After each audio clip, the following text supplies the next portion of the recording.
During the wedding reception of a young couple, the guests decided on a drunken game of hide and seek.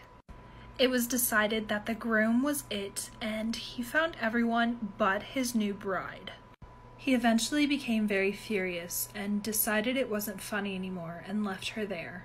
As weeks went by, he decided that she had second thoughts and went on with her life, and so he would do the same. A few years later, the cleaning lady was in the attic dusting off an old trunk where the reception had taken place.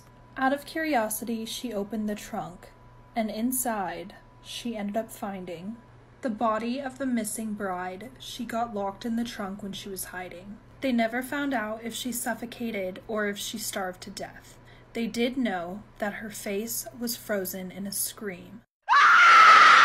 This persistent murder mystery would last generations to the locals of Hagley, England. It all began on April 18, 1943, when 4 boys snuck into a private Hagley woods to go hunting. While scaling a tree, they came across the human remains stuffed inside of a trunk of a tree. As soon as the body was unearthed, there was more questions than there was answers. Found in a witch hazel tree, known by some as the witch elm, was the body of a young woman whose name was Bella Donna, or Bella for short. Her body was whole except for one of her hands, which was buried nearby. It was believed that she was killed just 18 months earlier in October of 1941, and her body was placed in the tree before rigor mortis set in. With World War II raging, there was little time to solve the murder of Bella. However, she was not forgotten. In 1944, graffiti showed up in Birmingham, demanding who put Bella in the witch elm. This would continue for years to come, and the sayings would vary and appear everywhere. The current location of Bella's skeleton is unknown, as well as who killed her. During the summer of 1983, in a town near Minneapolis, Minnesota, a charred body of a woman was found in the oven of a small farmhouse. A video camera was also found on a tripod facing the oven, but there was no tape inside. The death was originally labeled as a homicide. That wasn't until they found the VHS tape at the bottom of the well on the farm. As they watched the tape, there was no audio, but it showed a woman turning the oven on and crawling inside and closing the door. After a very violent few minutes, black smoke started coming from the oven, and after 45 minutes, the camera died. Police never released any information about the tape or that they even found it. Police were not able to determine who put the tape in the well, or why the physical stature of the woman in the tape did not resemble in any way the stature of the woman who was in the oven. Have you ever gotten a glimpse of something out of the corner of your eye? A simple movement caught in your peripheral vision. Most will simply dismiss this as a shadow brought about by a flickering candle or perhaps a pet jumping down from a piece of furniture. 99 out of 100 times, these people are right. But there's that one elusive sight. It can easily be explained by the above conditions, but something feels wrong about it. A chill down your spine, a slight pain in your side, maybe even a complete blanking of your mind, only to recede moments later. If any of these symptoms are felt, there should be cause for worry.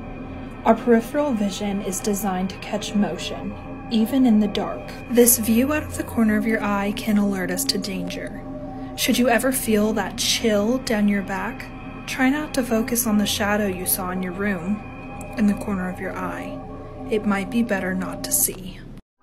The Villisca Axe Murder House is located in Villisca, Iowa, and it is a well-known tourist attraction for ghost hunters and horror lovers. However, this is a gruesome site for a 1912 murder case. 6 children and 2 adults were murdered brutally with an axe by an unknown killer. The house was finally purchased in 1994 and was restored to its previous 1912 condition. It is now converted into a tourist destination, and you can even stay the night. However, visitors are always reporting strange paranormal occurrences. They get visions of a man with an axe roaming the halls, or even screams of children. In November of 2014, the haunting took a dark turn. Robert Stephen Larson was on a regular paranormal visit to the Villisca Axe Murder House with his friends when true horror struck. His friends ended up finding him stabbed in the chest, by an apparent self-inflicted stab wound. They called 911 and he was rushed to the hospital. The Montgomery County Sheriff's Office said that Larson suffered from a self-inflicted stab wound at about 12:45 a.m. And this is around the same time that the 1912 axe murders began. Larson recovered from his injuries, but never spoke publicly about what actually occurred that day at the Villisca Axe Murder House.